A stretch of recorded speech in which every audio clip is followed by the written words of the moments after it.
Hey guys, Rob from Ultimate Diesel Tuning.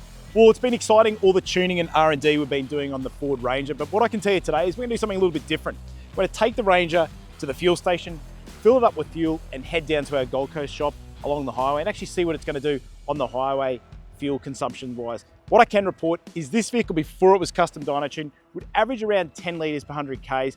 Obviously a bit of extra bar work and weight on it. Tyres and wheels are quite heavy on the all-terrains, but let's check it out and see how it turns out.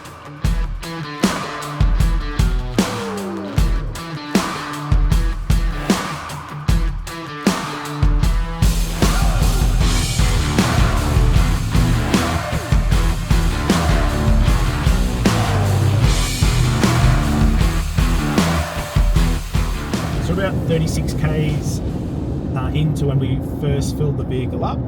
It's now done, it's averaging about 9.6 litres per 100 Ks as we head down the coast. We're now in the 110 kilometre zone.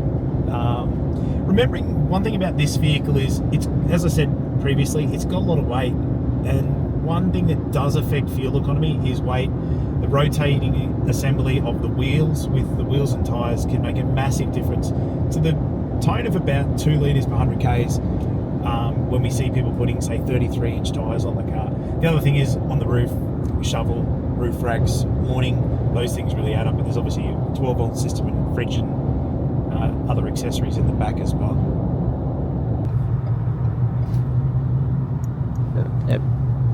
Well, it's no surprise we're on the M1 heading to the Gold Coast, and it's 9 o'clock in the morning, great sunny day, and we've hit traffic. So we're doing about 35, 40 kilometres an hour. What I can say, we've done 42 kilometres now of driving along the highway. We've been sitting roughly at 100 Ks an hour, and the car's done 9.4 litres per 100 Ks, which is a big improvement from where I never really saw it go. Actually, it's just dropped down to 9.3 as we're doing 21 kilometres an hour. So we have seen an improvement in fuel economy. This will probably affect the overall fuel economy because we're going to be sitting in traffic now, it says, for another 15 minutes longer. But this is a test. Let's see what it does. But it's good to know we're sitting at sort of, as I said, 9.3, 9.4 after doing sort of 42 Ks. Well, guys, yes, we did spend an hour and a half driving down the M1, which was probably known a bit more as the car park. 30 degrees, air conditioning on. As I said to you before, we left Brisbane this morning at around 9 o'clock. This vehicle averaged around 10 kilometres per 100, driving down the highway without any traffic. As I said, traffic, aircon, and it took us about 25, 30 minutes longer than it should have because of today's condition on the M1 on school holidays. What I can report back, we filled the car up, we put 7.31 litres of fuel in the vehicle, and it did 74.6 kilometres, which equated to about 9.8 litres per 100 at the Bowser, which is the accuracy.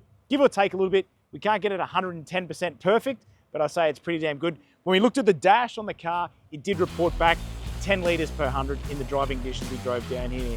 So what we can say is there is an improvement from custom dyno tuning this car and what we've seen, because previously driving to the coast, I'd see about 10 litres with no traffic, driving straight direct from Brisbane to the Gold Coast, sitting on around 100 kilometres an hour.